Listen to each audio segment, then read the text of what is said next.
private sector is crucial for economic growth, poverty reduction, and achieving the Millennium Development Goals.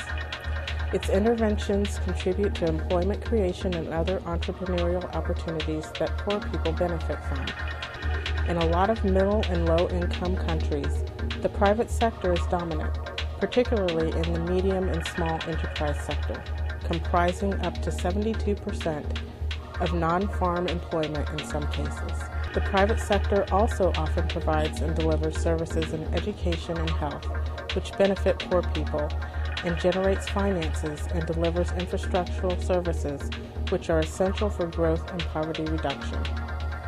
Finally, the private sector is a major source of innovation, delivering poor people goods and services, as well as providing investment and entrepreneurial opportunities.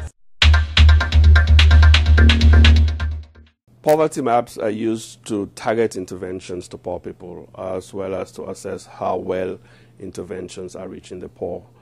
In the case of IFC, we used poverty maps to assess how well IFC interventions were reaching poor people. IFC uses the concept of frontier regions, which is an idea that tries to identify relatively underdeveloped areas in middle-income countries to target its interventions to the poor. The story behind the poverty maps was that the concentration of poor people, right, and the head count of poor people, the percentage of the poor that is below the poverty line, were not closely correlated. And as such, the frontier regions, which is more closely associated with poverty rates, was not a good indicator, right, to measure how well IFC was doing in targeting its interventions to the poor. So there we found a lot of missed opportunities for IFC to reach poor people in middle-income countries. We identified a number, but let me just speak specifically to two.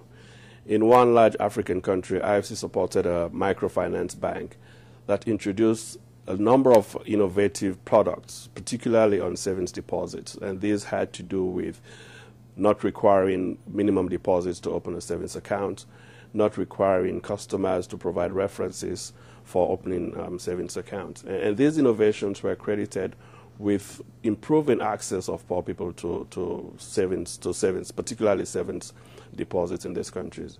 And in our field studies, we found situations where about 72% of households had a deposit in areas where this branch had a location, compared to less than 20% in areas where the bank did not have a branch. Also, in water services, we found a situation where IFC-supported company introduced a lot of innovations that increased the ability of poor people to connect, make initial connections to water services and pricing, as well as involving the communities in the planning and implementation of the water interventions. This also resulted largely in part, to huge improvements in access to water in these areas where the companies had its operations. For example, we compared two areas with and without the intervention, and we found that households in the areas with an intervention were paying about $4 a month for access to 24 hours water delivery, whereas households in the region without this concession were paying up to $25 a month for very irregular water supply. I think the lesson for us in this is that when IFC partners with a company or a client that shares a similar development orientation, and where there's consideration given to how poor people are addressed in the objectives of projects, as well as in the instruments or mechanisms to reach them, then the project does develop significant benefits for poor people, thereby enhancing IFC's poverty focus. There are a number of lessons, but let me just focus on a few. At the strategy level, we found that it is important that companies or development institutions like IFC take a strategic approach to addressing poverty. By this I mean that they have to be able to understand what poverty means within the context, right? In this case, most of these organizations support private sector interventions in a market context. This also means that they should be very clear about who they're trying to reach, who the poor are, where they're located, and how the instrument that they're using will reach the poor. It's very important that they understand those relationships. The second lesson is that companies need to be able to use a range of tools to target poverty, particularly in fast-growing economies, in middle-income countries, where we do find significant diversity in the population. And here the lesson is that tools like poverty maps, as well as other non-income measures of poverty, will be really helpful in helping them to target the poor. A third lesson is that we know that growth, as I said earlier on, right, can contribute to poverty reduction. But this study has taught us that the link between growth and poverty reduction is neither universal nor automatic.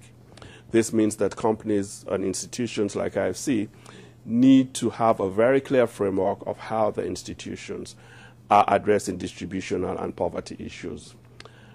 A fourth lesson is that relating to this also is the fact that development institutions need to be explicit about the assumptions that they're making, particularly on how their interventions are reaching the poor. And in many cases, the lesson here is that in some cases, they need to periodically test these assumptions with real data so that they can get a sense of what works, what does not work, why, and in what context. And a final lesson is that there are development institutions, there are private sector companies that are out there that are interested in understanding how the interventions impact the target population, in some cases poor people. And here we also learn that the major lesson here is that institutions, development institutions like IFC, should be able to support these companies, help them build their capacity to be able to track poverty, measure poverty, and report on its outcomes. We think that these are important lessons not just for IFC, but for development institutions that do support the private sector for growth and poverty reduction.